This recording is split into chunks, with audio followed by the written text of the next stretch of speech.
السلام علیکم ورحمۃ اللہ وبرکاتہ۔ آج ہم سورہ نساء کی آیت نمبر 88 کو پڑھیں گے اور سمجھیں گے، اور پہلے ہم اس کی تفسیر سمجھ لیتے ہیں جو مفتی تقی عثمانی صاحب نے انتہائی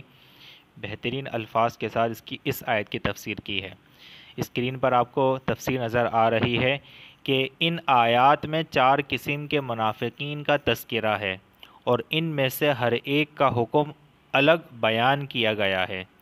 اس آیت میں یعنی آیت نمبر 88 میں منافقین کی پہلی قسم کا ذکر ہے۔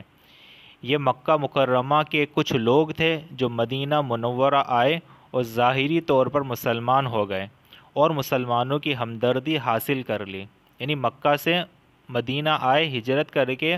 اور یہ ظاہر کیا کہ ہم مسلمان ہیں اور مسلمانوں سے ہمدردی حاصل کر دی۔ اب آگے لکھا ہے، کچھ عرصے کے بعد انہوں نے حضور صلی اللہ علیہ وسلم سے تجارت کے بہانے مکہ مکرمہ جانے کی اجازت لی اور واپس چلے گئے، یعنی مکہ مکرمہ یہ لوگ بہانے سے چلے گئے اور واپس پھر وہاں سے لوٹ کر نہیں آئے۔ ان کے بارے میں بعض مسلمانوں کی یہ رائے تھی کہ یہ سچے مسلمان تھے، اور بعض انہیں منافق سمجھتے تھے، یعنی مسلمانوں کے 2 گروپ بن گئے تھے۔ ایک مسلمانوں کا گروپ ان کو پکا مسلمان سمجھتا تھا، اور ایک مسلمانوں کا گروپ انہیں منافق سمجھتا تھا۔ لیکن جب وہ مکہ مکرمہ جا کر واپس نہ لوٹے تو ان کا کفر ظاہر ہو گیا، یعنی جب مسلمانوں نے یہ دیکھا اور سب کے سامنے یہ بات واضح ہو گئی کہ وہ لوگ مکہ سے واپس نہیں آئے بلکہ وہیں پر ہی رہنے لگے، کیونکہ اس وقت مکہ مکرمہ سے ہجرت کرنا ایمان کا لازمی حصہ تھا، اور جو شخص قدرت کے باوجود ہجرت نہ کرے اسے مسلمان قرار نہیں دیا جا سکتا تھا۔ یعنی یہ جو اس کا مطلب یہ ہے کہ وہ لوگ بہانے سے چلے گئے، واپس نہیں آئے،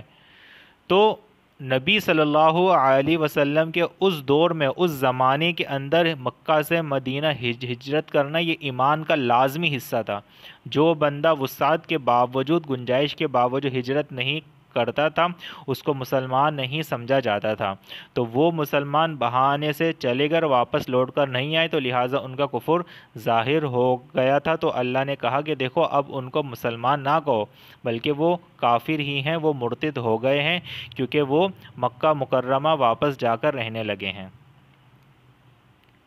تو کہ لہٰذا اس آیت کا مطلب یہ ہے کہ اب جب کہ ان کا نفاق ظاہر ہو چکا ہے تو ان کے بارے میں کسی اختلاف رائے کی گنجائش باقی نہیں رہتی، یعنی اب ان کے بارے میں اختلاف نہ کرو کہ وہ مسلمان ہیں یا منافق ہیں، بلکہ ان کا کفر ظاہر ہو چکا ہے، ان کا نفاق ظاہر ہو چکا ہے، ان کا مرتد ہونا ظاہر ہو چکا ہے، تو لہٰذا بس وہ اب مسلمان نہیں ہیں۔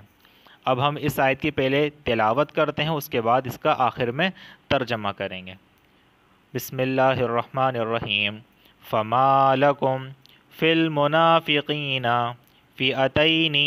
واللہ ارکسہم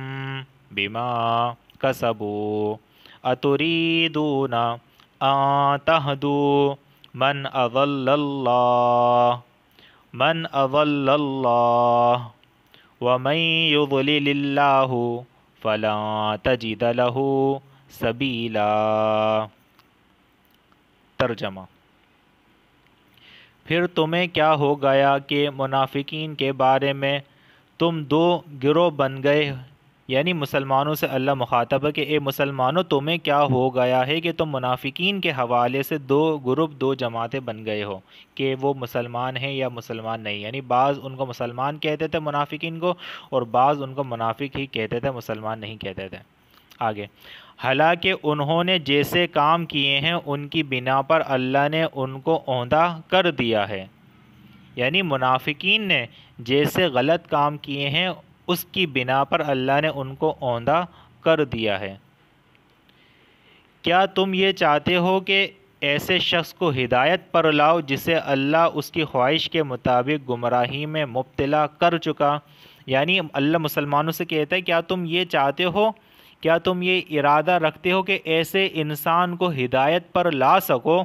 کہ جس انسان نے اپنی مرضی سے، اپنی خواہش سے گمراہی اختیار کی ہو، پھر اللہ نے اس کو گمراہی میں مبتلا کر دیا ہو، کیونکہ اس کی خود ہی یہ خواہش تھی کہ وہ گمراہ ہو جائے۔ تو کیا تم ایسے انسان کو ہدایت پر لانا چاہتے ہو جو خود یہ چاہتا ہو کہ میں گمراہ رہوں؟ اور جسے اللہ گمراہی میں مبتلا کر دے اس کے لیے تم ہرگز کبھی کوئی بھلائی کا راستہ نہیں پا سکتے۔ یعنی جو انسان اپنی مرضی سے گمراہ ہو جائے تو اللہ ایسے انسان کو گمراہ کر ہی دیتا ہے،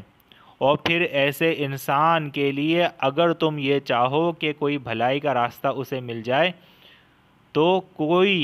کبھی کوئی بھلائی کا راستہ وہ انسان نہیں پا سکتا جو خود اپنی مرضی سے گمراہ ہوا ہو۔